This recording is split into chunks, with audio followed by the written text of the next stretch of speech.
नमस्कार दोस्तों, मैं अवनीश पुनः एक बार आप सभी की सेवा में अपने चैनल ब्रिलियंट ब्रेन जीएस के माध्यम से उपस्थित हूँ। आज का टॉपिक है हमारा भारतीय संविधान। भारतीय संविधान से हमने एक पार्ट लिया है मूल कर्तव्य का। टॉपिक को शुरू करें उससे पहले मैं कहना चाहूँगा कि आप सभी लोग हमारे चैनल को सब्सक्राइब जरूर कर दीजिए। जिन साथियों ने अभी तक सब्सक्राइब नहीं किया है, प्लीज़ हमारे चैनल को सब्सक्राइब जरूर कर दें, अपने साथियों को शेयर कर दें, वीडियो को लाइक कमेंट जरूर करें, क्योंकि हम जो भी वीडियो बनाते हैं वो परीक्षा दृष्टि से बहुत ही महत्वपूर्ण है और आपके काम आने वाले हैं। इसी टाइप के टॉपिक को शामिल करते हैं जो परीक्षा दृष्टि से बहुत ज़्यादा महत्वपूर्ण है। और आज नए टॉपिक के साथ हम आपके सामने उपस्थित हूँ।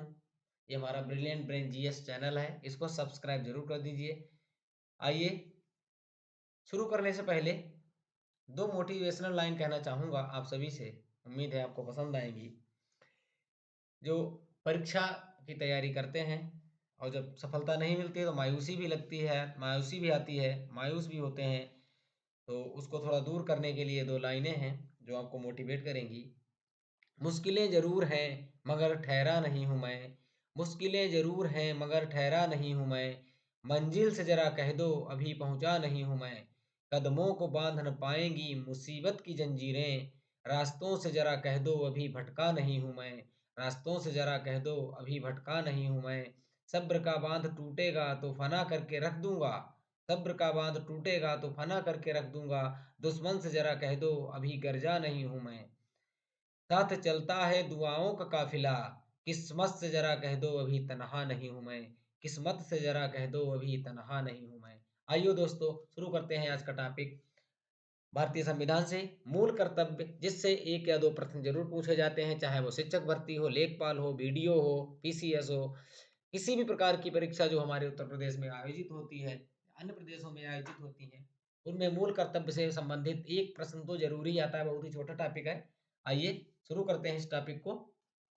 ये हमारा चैनल है दोस्तों, brilliant brain GS by Avnish. भारतीय संविधान से हमने इस टॉपिक को लिया है, इसको हम थोड़ा सा बड़ा कर देते हैं जिससे देखने में दिक्कत नहीं होगी। भारतीय संविधान मौलिक कर्तव्य। अब हम इसको समझते हैं कि मौलिक कर्तव्य है क्या। अधिकार और कर्तव्य आपस में संबंधित होते हैं, जिन्हें अलग नहीं किया जा सकता है। साथियों, ये अधिकार उसी तरीके से उतने ही महत्वपूर्ण है जितने कि हमारे लिए मौलिक कर्तव्य उतने ही महत्वपूर्ण है जितने कि अधिकार।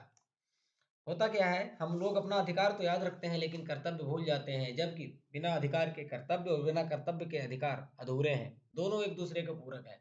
जब हम अपना अधिकार याद रखेंगे तो हमें अपने साथ में कर्तव्य की भी जरूरत है, और अगर मुझे अपना कर्तव्य याद है तो हमें अधिकार भी ध्यान रखने होंगे, क्योंकि ये दोनों एक साथ चलते हैं। ऐसा नहीं कि हमें अधिकार मिल गया तो फिर कर्तव्य हम भूल गए। अधिकार कर्तव्य के बिना अधूरे हैं। तो अधिकार और कर्तव्य आपस में संबंधित होते हैं, जिन्हें अलग नहीं किया जा सकता है। इसी संबंध में अर्नेस्ट बार्कर के अनुसार उन्होंने कहा है कि अधिकार बिना कर्तव्य के उसी प्रकार है जैसे मनुष्य के बिना परछाई। मनुष्य के बिना परछाई, अब समझ सकते हैं कितना महत्वपूर्ण है। इतने महत्वपूर्ण थे, इतनी महत्वपूर्ण चीजें थी, और ये हमारे संविधान निर्माता भी जानते थे कि कर्तव्य बहुत ही महत्वपूर्ण है, लेकिन फिर भी पता नहीं क्या विचार था, क्या सोच के संविधानविदों ने, संविधान निर्माताओं ने मूल कर्तव्यों को हमारे संविधान में शामिल नहीं किया था। लेकिन समय के साथ इसकी आवश्यकता बहुत ज़्यादा महसूस हुई, तभी इनको शामिल किया गया। साथियों, वहाँ पे ध्यान देने वाली बात यह है कि जब हमारा संविधान लागू हुआ था, बनकर के तैयार हुआ था, तो उस समय हमारे मूल कर्तव्य जो थे वो मूल संविधान में नहीं थे। केवल मूल अधिकार शामिल किए गए थे, लेकिन मूल कर्तव्य जो थे वो भारतीय संविधान में शामिल नहीं किए गए थे संविधानविदों के द्वारा। मूल कर्तव्यों को बाद में 42वें संविधान संशोधन 1976 के द्वारा जोड़ा गया। साथियों, श्रीमती इंदिरा गांधी जी की सरकार थी, तो 42वां संविधान संशोधन किया गया था, और उस 42वें संविधान संशोधन को साथियों हम भारत का मिनी कहा जाता है, मिनी कॉन्स्टिट्यूशन कहा जाता है, क्योंकि लगभग आधा संविधान बदल गया था उस समय। इतने संशोधन हुए थे कि इसको मिनी संविधान की संज्ञा दी गई थी। 1976 में श्रीमती इंदिरा गांधी के जो जी के द्वारा भारतीय संविधान में बहुत ज़्यादा अंधाधुंध संशोधन किए गए, कई चीज़ें बढ़ाई गईं, कई चीज़ें हटाई गईं। तो इसलिए इसको मिनी कॉन्स्टिट्यूशन भी कहा जाता है। मूल संविधान 42वें संविधान संशोधन 1976 को। तो इसी में एक प्रश्न आता है कि ये कब जोड़े गए? तो ये 42वें संविधान संशोधन 1976 द्वारा जोड़े गए। और उस समय जब ये जोड़े गए थे तो उसमें हमारे संविधान में केवल 10 मूल कर्तव्य जोड़े गए थे। कितने जोड़े गए थे? 10 मूल कर्तव्य जोड़े गए थे। 1976 में केवल 10 मूल कर्तव्य थे, लेकिन 2002 में जो 86वां संविधान संशोधन हुआ, 86वें संविधान संशोधन द्वारा इसमें एक मूल कर्तव्य और जोड़ा गया, जो कि 11वां संविधान मूल कर्तव्य था। तो वर्तमान में हमारे संविधान में कुल 11 मूल कर्तव्य है साथियों। इनका सीरियल भी आता है, सीरियल याद करना बहुत जरूरी है। कभी कभी सीरियल से पूछ देते हैं। मूल कर्तव्य और नीति निर्देशक तत्वों में अंतर पूछ देते हैं कि इसमें कौन सा मूल कर्तव्य है, कौन सा नीति निर्देशक तत्व है। इसके बाद हम नीति निर्देशक तत्व पे वीडियो बनाएंगे, जिससे इसके जो अंतर है वो क्लियर हो जाएगा, स्पष्ट हो जाएगा। तो जब 1976 में जोड़े गए थे तब केवल 10 मूल कर्तव्य थे, लेकिन वर्तमान में 11 मूल कर्तव्य हैं। 11वां मूल कर्तव्य जो था वो 2002 में 86वें संविधान संशोधन के द्वारा जोड़ा गया था। 86वां संविधान संशोधन 2002। ध्यान रखें, यहीं पे शिक्षा का अधिकार जो था वो जोड़ा गया था। वो 11वां मूल कर्तव्य भी है और 11वां मूल कर्तव्य है। और एक ये जो हमारा 21A में जोड़ा गया था, मौलिक अधिकार भी है, शिक्षा का अधिकार, जो कि बच्चों को 6 से 14 वर्ष के बच्चों को दिया जाता है।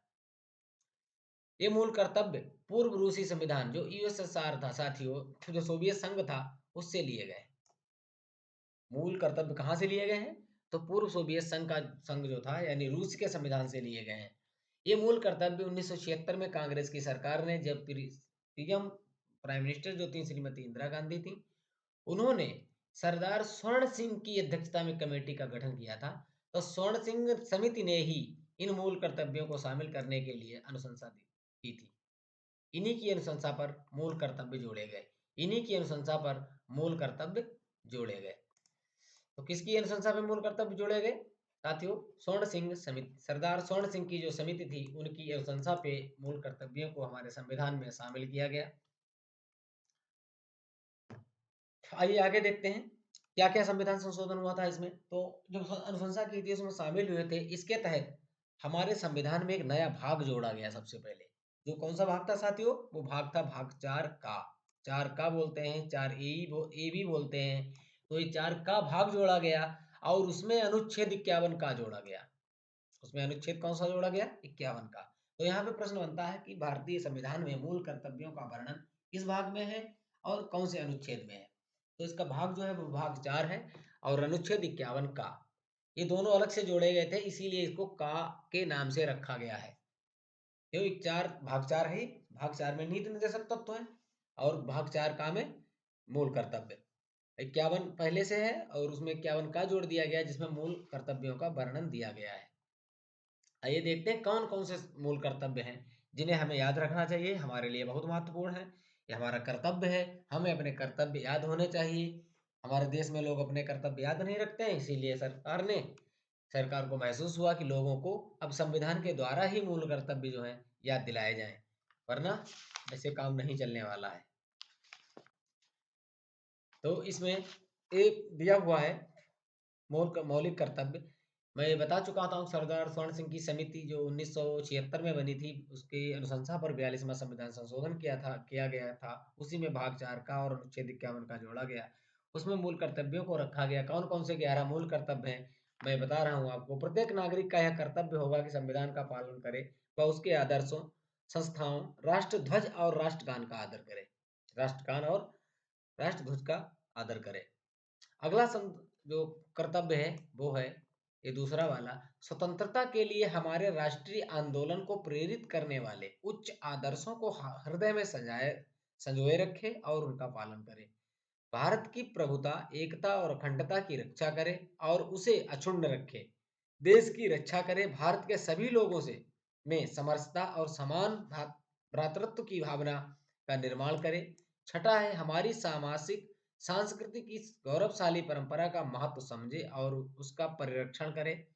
सातवां है प्राकृतिक पर्यावरण की रक्षा और उसका संवर्धन करे, यानी पर्यावरण की रक्षा करना भी हमारा कर्तव्य है और उसका बचाव करे, रक्षा करे और उसका संवर्धन करे, यानी अधिक से अधिक पेड़ लगाए और पर्यावरण की रक्षा करे, पेड़ पौधों की रक्षा करे। अगला है वैज्ञानिक दृष्टिकोण और ज्ञानार्जन की भावना का विकास करे। नवा है सार्वजनिक संपत्ति को सुरक्षित रखे, जैसे सार्वजनिक संपत्ति होती है उसकी सुरक्षा करना भी हमारा कर्तव्य है। सार्वजनिक संपत्ति सरकार की संपत्ति नहीं होती है, हमें ऐसा मानना होगा और उसकी रक्षा करनी होगी। 10वां जो था वो था व्यक्तिगत एवं सामूहिक गतिविधियों के सभी क्षेत्रों में उत्कर्ष की ओर बढ़ने का सतत प्रयास करे। साथियों, ये 11वां है, यही 86 में संविधान संशोधन 2002 के द्वारा जोड़ा गया।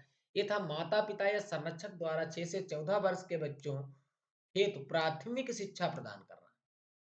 एक नहीं था, ये प्राथमिक शिक्षा वाला साथियों 3 जगह हमें विवरण मिलता है, तो नीति निर्देशक तत्वों में मिलता है, इधर मूल कर्तव्यों में मिलता है और मौलिक अधिकारों में भी हमको मिलता है, या 21A जो अनुच्छेद 21 का है या 21A है, उसमें भी इसमें संशोधन किया गया था, जो 86 में संविधान संशोधन 2002 द्वारा इसमें उसको जोड़ा गया था। इस शिक्षा का अधिकार एक मौलिक अधिकार भी बना दिया गया था। तभी से हमारे 6 से 14 वर्ष के बच्चों को शिक्षा देना अनिवार्य होगा और इसको कर्तव्य के रूप में भी जोड़ा गया कि माता पिता या संरक्षक की जिम्मेदारी होगी, या उसका कर्तव्य होगा कि वो अपने बच्चों को प्राथमिक शिक्षा प्रदान करे, कि हमारा कोई भी बच्चा प्राथमिक शिक्षा से वंचित ना रहे। सरकार जानती थी कि ये लोग ऐसा नहीं करेंगे, ध्यान नहीं देंगे माँ बाप, तो उन्होंने इसके लिए इसको मूल अधिकार में भी कन्वर्ट कर दिया और 21A के तहत, मौलिक अधिकारों के तहत, अनुच्छेद 21 का के तहत इसको शामिल किया गया है। और उसमें संविधान संशोधन पूछा जाता है कि मौलिक अधिकार 21 का किस संविधान संशोधन के द्वारा जोड़ा गया। तो साथियों, वही संविधान संशोधन है, ये वाला 86वां संविधान संशोधन 2002। इसके द्वारा 3 संशोधन हुए। एक तो इसमें एक मूल कर्तव्य जोड़ा गया, उधर मौलिक अधिकार जोड़ा गया और इसको जो अनु नीति निर्देशक तत्वों के तहत था वहां से हटा करके उसको सीधे मौलिक अधिकारों में, पहले केवल राज्य के ऊपर छोड़ा गया था नीति निर्देशक तत्व के तहत कि राज्यों का यह कर्तव्य हो गया, राज्य चाहें या उनको शिक्षा दी जानी चाहिए, जो कि फोर्सेबल नहीं थी, ना ही कोर्ट में जाया जा सकता था। लेकिन मौलिक कर्तव्य में जब शामिल कर दिया गया तो मौलिक कर्तव्य हमारे कोर्ट द्वारा इम्प्लीमेंट किए जा सकते हैं, कोर्ट में हम जा सकते हैं, अदालत में जाया जा सकता है अपने लागू कराने के लिए। लेकिन नीति निर्देशक तत्व पूर्णतया सरकार के ऊपर ऐच्छिक हैं, उनके ऊपर कोर्ट का जोर नहीं चलता है। तो यहाँ पे चीजें ध्यान देने वाली बातें हैं, लेकिन मूल कर्तव्य भी कोर्ट द्वारा फोर्सेबल नहीं है, कोर्ट के द्वारा लागू नहीं कराए जा सकते हैं, केवल हमारे यहाँ ऊपर ही निर्भर है कि हमें ये कहा गया है कि हमें मानने चाहिए। इसमें और एक दो चीजें देखने वाली हैं, इनमें से कुछ तो कर्तव्य जो है वो नैतिक है और बाकी कुछ नागरिक कर्तव्य हैं। ये मूलतः भारतीय संस्कृति के आंतरिक कर्तव्यों का ही वर्गीकरण किया गया है। हम सब जानते हैं कि हमारे कर्तव्य क्या है। और एक चीज और यहाँ पे बहुत ज्यादा ध्यान देने वाली बात है, मूल कर्तव्य केवल नागरिकों के लिए हैं, गैर नागरिकों के लिए नहीं। जो हमारे देश के नागरिक हैं, जो हमारे यहाँ नागरिक हैं, केवल उन्हीं के लिए हैं, गैर नागरिकों के ऊपर ये लागू नहीं होते हैं। और दूसरी चीज सबसे महत्वपूर्ण है, ये वाद योग्य नहीं है, नॉन जुडिशियल। ये क्या है? Non judicial. जिस तरीके से नीति निर्देशक तत्व नॉन जुडिशियल है, उसी तरीके से ये भी नॉन जुडिशियल है और ये नागरिकों के लिए हैं। ये भी ध्यान रखने वाली बात है, ये नागरिकों के लिए हैं जुडिशियल, ठीक है, नॉन जुडिशियल है और नागरिकों के लिए है। तो आज के लिए ये मौलिक कर्तव्य हो गया, इससे बाहर का कोई प्रश्न नहीं जाता है। इसमें से कभी कभी अंतर पूछते हैं मौलिक कर्तव्य और नीति निर्देशक तत्वों के बीच में, तो हमको ये ध्यान देना होगा कि मौलिक कर्तव्य और नीति निर्देशक तत्व में दो तीन नीति निर्देशक तत्व और मौलिक कर्तव्य ऐसे हैं जो लगभग सेम लगते हैं देखने में, थोड़ा सा अंतर है। इसके बारे में हम अंतर जब दोनों वीडियो, कल हम बनाएंगे वीडियो इसका नीति निर्देशक तत्व का, जब उसमें देखेंगे तो अंतर पता लग जाएगा, तो उसपे अंतर पूछ देते हैं। और एक किस संशोधन द्वारा हुए हैं, कौन सा भाग है, आर्टिकल कौन सा, इन चीज़ों का हमें ध्यान रखना होगा। आज के लिए इतना ही, मिलते हैं अगले वीडियो में। आप लोगों से निवेदन है कि हमारे इस वीडियो को लाइक कमेंट शेयर करना ना भूलें और जिन साथियों ने हमारे इस चैनल को सब्सक्राइब नहीं किया, प्लीज़ प्लीज़ आप लोगों से निवेदन है कि हमारे इस चैनल को सब्सक्राइब ज़रूर कर दीजिए। मिलते हैं अगले वीडियो में, तब तक के लिए नमस्कार, धन्यवाद।